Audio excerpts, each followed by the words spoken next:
Spiritually আকর্ষণ করে। যখন এইসব জায়গার ইতিহাস আর বিলিভস একসাথে সংমিশ্রণ হয় তখন হয়তো নাস্তিককেও আস্তিক করে তোলে। হাজার বছর পুরনো মন্দির যা আজও দাঁড়িয়ে আছে এই গ্রামের মানুষের বিশ্বাস আর ভালোবাসা।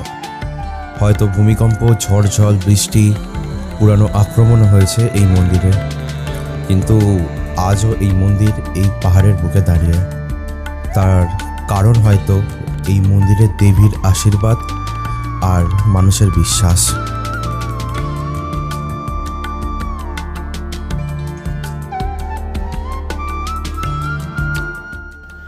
খুব কিউট কুকুরটা, পাহাড়ি কুকুর মনে হয়।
সো আমরা এখন কালপা মনেস্ট্রি প্লাস কালপায় যে মন্দির রয়েছে সেই মন্দিরের সামনে এসেছি।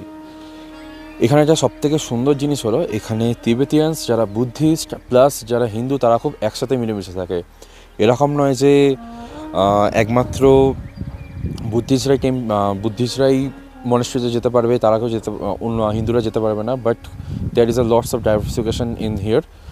এখানে হিন্দুরাও বুদ্ধিস্ট টেম্পলে যায়, বুদ্ধিস্টরাও হিন্দু টেম্পলে আসে। সো এটা খুব সুন্দর বৈশিষ্ট্য এখানকার। আপনারা যদি অন্য কোনো ভিডিও দেখে থাকেন বা আপনার কালপার ব্যাপারে যদি আরও অন্য কোথাও থেকে ইনফরমেশন নিয়ে থাকেন তাহলে আপনারা জানতে পারবেন এখানে মানুষরা কত মিলেমিশে থাকে। এই কালপা মনেস্ট্রির একটা দুর্দান্ত ইতিহাস রয়েছে।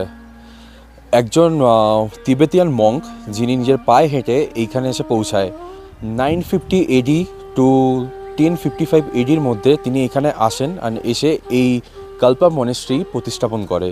আর ঠিক কালপা মনেস্ট্রির পাশেই রয়েছে আমাদের এই টেম্পল। ঠিক